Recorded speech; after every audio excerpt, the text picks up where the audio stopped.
Broncos country, I'm about to give you the best, most perfect final 3 mock drafts. That's right, I'm not giving you a final mock draft. I'm giving you a final 3 mock drafts for every single, scenario. Whether we stay at 20, we trade up for a player, or we trade back, I got you covered here. But first off, shout out to everybody who joined me and my friends for Engage 8 yesterday. It became the first banned show in Let's Talk Broncos history. It was awesome. Anyways, guys, we're going to be together again on Engage 8 again, hopefully soon. Go sub all my friends that were on the show, including Let's Talk Broncos. Links in the description. Please go sub to all of them. And congratulations to Marquee Sports on reaching 1,000. That's incredible stuff. But guys, last night it was unhinged. It was probably some of the funnest and craziest times I've had on the podcast. Yeah, go subscribe to Mic'd Up Live as well. He's in the description. It was history. It was a ton of fun. If you saw it, you know. You just know. It was amazing, guys. So hopefully we can replicate that, but not get it banned. Now let's get into these different situations, guys. What are we going to do? We're going to go the first situation right now as this Avs Stars game is going on. Here's my mock draft for staying put at 20. Okay, we're going to talk through it. Omarion Hampton, pick 20. I think he could be there. No doubt about it. Workhorse back. I don't need to talk too much about him. He's my pick at 20. Where do we go then at 51? We go and get Andy NFL's favorite player, I feel like, in the entire draft, Alfred Collins, a guy with all-pro potential from the defensive line position, interior. We know we need to give some support there to the rest of the guys. We go and get an elite run defender with hopefully some pass rushing chops developing on in the future. That's what we're doing, baby. We're going and getting another Texas Longhorn, Alfred Collins. Now, round 3. This is a toss-up, man. If Terrence Ferguson was there, maybe you take him. But I'm going with, I feel like, the full high-upside guy here, tight end Harold Fannin Jr. as our main pass-catching weapon that we're getting for this draft. Let's not overthink it, guys. The wide receiver class for this year, it's thin, it's weak, it's not great, all right? I don't feel like there's too much of a difference between the guys that are predicted to be available and at the end of round 3 and round 4 versus the guys you can get on or at the 6th round. I just don't feel like that. So we're going to go with tight end. We're going to get Harold Fannin, baby. I love Harold Fannin. You might say, well, he ran a slow 40 time. Man, that doesn't matter. That does not matter. Isaiah Likely ran a 4.8 240, and that dude, he can make guys miss. He can fly. He's fantastic. We give him a few years to develop or a couple of years to develop behind Evan Ingram. Harold Fannin was a freaking star in Sean Payton's offense with Bo Nix, baby. Now, round 4, this is where I get greedy. I could go and get another running back day 3. There's so many of them. But, guys, if Brashard Smith is there, he's the perfect combination and complementary back to Omarion Hampton. Again, former wide receiver. The dude can fly. He's got twitch. He's got speed. He can take it to the house from anywhere on the field. That's the kind of guy we need in complement to just a battering ram with some wheels, with some agility in Omarion Hampton. All right. Now, final 3 picks of the day. You might be expecting some different ones, but we'll go with Tyler Cooper. Maybe you could substitute Jackson Slater in there instead from Sacramento State, another guy that Andy NFL is a big fan of. Yeah, sure. But I'm going with Tyler Cooper. I'm going with the Big Ten guy. Ben Powers replacement, maybe in a year or 2. We'll have to see. 6th-round pick, can't guarantee it, but we need depth. George Payton gets his corner this draft, this time in the 6th round. 6'3" corner, Za Frazier from down here in San Antonio, UTSA, Roadrunners. I think he had like 6 interceptions this year. You might have to fact check me on that, but the dude's a ball hawk. Can he play inside in the slot, which might be more of our needs? Man, I don't know. But at this point, you just want to go with talent upside regardless of fit. That's how I feel. In addition to going with a high upside guy, we're going with Shamir DK. DK, I believe is how you pronounced it. I want to call him Dyke, as I have in the past, because that's just awesome for the memes.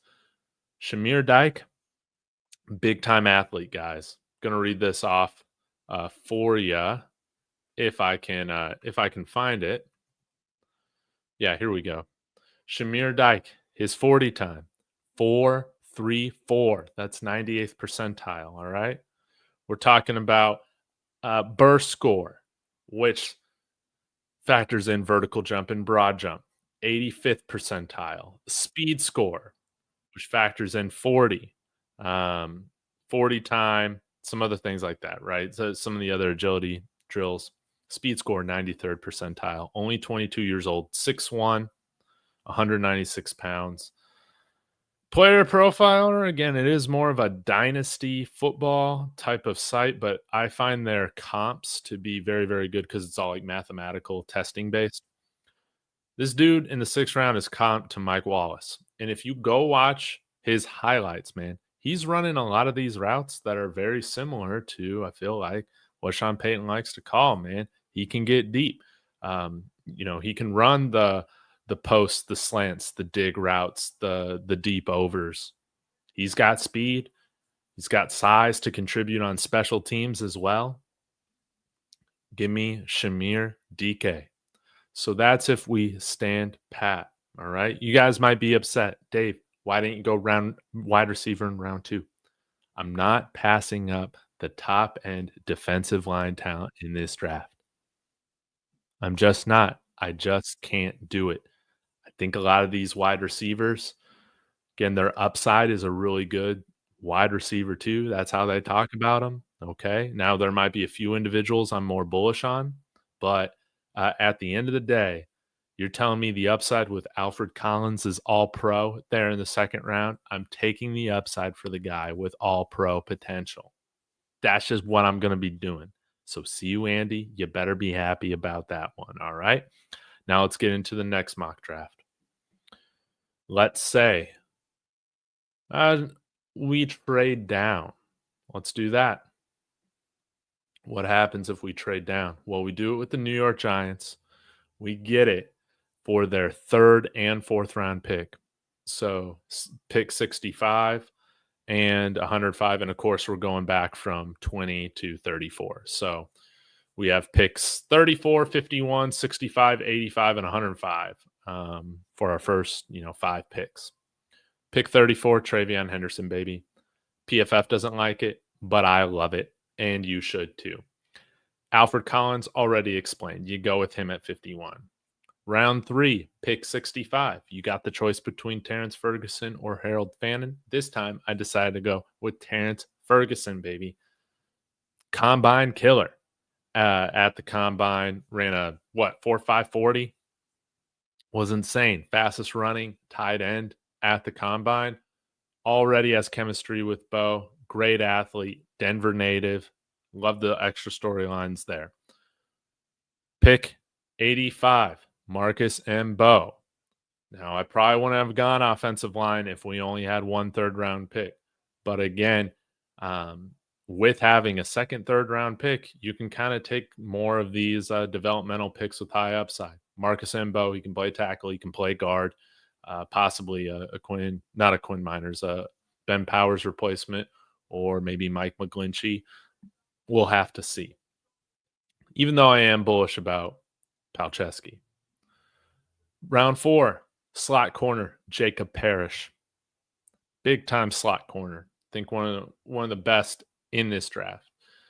Pick 122 in the 4th, Jeffrey Bassa.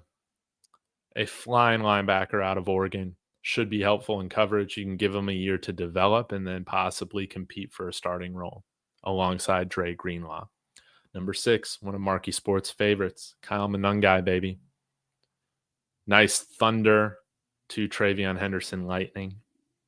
Riley Mills, defensive interior lineman from Notre Dame, was injured. I think it was like a shoulder injury to some extent. He's way better than pick 197. I would be thrilled to have him here. And you can kind of play more of that 3-4 defensive end. So a guy that can help provide rotational snaps to alleviate Zach Allen of a ton of too many snaps. And then pick 208, went with Ricky White this time. He'll be a special teams all-star. He'll be a nice complementary wide receiver to this room. Yeah, I like Ricky White. Now, finally, we're going to go with the trade-up scenario. And let me make sure I get this mock draft right. Who mentioned this? It was an insider. I think so, who had this. I lost it. But there was a mock draft today from like a real NFL guy that had the Broncos trading up for Colston Loveland. So that's what we're doing in this scenario, baby. With the San Francisco 49ers, they need extra picks. Not really in this draft, but in the future as they're going through this rebuild. And we want to keep our picks this year, okay? So we give them our second round pick next year. A little steep, guys, to go from 20 to 11.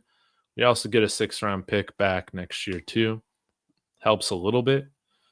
Maybe you guys let me know if that's too rich, but I didn't want to give up any of our picks this year. So what do we got right now? Colston Loveland. Seems like he's going to be a top 15 guy. So if he's that much better than everybody, then let's just say we do it. Pick 51. All the other running backs are off the board, like Treveyon, Hampton. So we go Quinshon Judkins, baby. Sleeper there at 51. Still like Quinshon Judkins quite a bit. Provides you a little bit more power and inside running than opposed to Treveyon, but still has game-breaking speed. I believe it. Pick 85. We're going with defensive lineman. They have him at edge, but I think he will make a fantastic 3-4 defensive end. Elijah Roberts from SMU. Really like his game. A lot of versatility, similar to Jordan Birch. Another power play. Man, this is getting interesting. All right. Now, this one is for the Torrey Horton lovers. I've been off of Torrey Horton, but I said, you know what? Here in the 4th round, he just might be the best value. 6'3", nice route runner. We'll see how his speed translates to the next level, but it's also cool to have a Colorado guy in here, even if he is a CSU Ram. And wow, this game is all tied up. Good thing we're finishing up. Marcus Yarns. A shout out. I think this might have been Frankie that talked about Marcus Yarns yesterday on the band Let's Talk Broncos Engage 8 show. Well, watch Marcus Yarns. Yes, he provides you with that game-breaking ability that a Bashul Tutin has as well, but he doesn't have the fumble concerns. He doesn't have the drop concerns. No, Marcus Yarns, Delaware, diamond in the rough, Senior Bowl sleeper. 6th round, Jonah Monheim.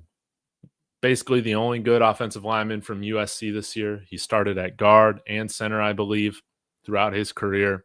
Big guy. I think he's like 325. Correct me if I'm wrong on that, guys. But yeah, would love him to provide versatility with this room in depth moving forward. And then lastly, pick 208, Zeke Biggers, baby. Getting another defensive lineman, a guy that can kind of rotate on the line a little bit. I think he would be tremendous value. So based on what the Broncos do tomorrow, any of these mock drafts that I just did, they're going to be close to being right, baby. And yeah, y'all let me know. I mean, do you want the Broncos to stand pat? You want them to trade up and get aggressive if you feel like this draft class is more shallow than others? Y'all let me know in the comments. But kind of going into this draft, you know, I'm really open-minded. Even though I didn't have a wide receiver on this or in any of these scenarios picked high, I would still be okay with an Emeka Egbuka in the 1st or, you know, something like that. I just want to add talent. I want to prioritize getting offensive weapons to keep Bo Nix from having any sort of sophomore slump. But I also do want to balance that out with taking advantage of what has been talked about as being an awesome defensive line class, and you're wanting to take advantage of that as well. So thank you guys so much for tuning in. Hope you enjoy the rest of this hockey game. I'll be back. Well, I guess I'll say this too. I need to give you my top 5 picks for the Broncos. Got them re-ranked now. So we're going to go with Omarion Hampton, Colston Loveland, Emeka Egbuka, Kenneth Grant, Derek Harmon, baby. So prioritizing the offensive guys first, defensive talent, then if those guys are off. But my hot take yesterday was that the Broncos would just completely punt on wide receiver altogether. And I could see that if they don't see these wide receivers being worth a top pick. We'll have to see. But I can't wait tomorrow. I'll have videos dropping after the Broncos make their pick or picks.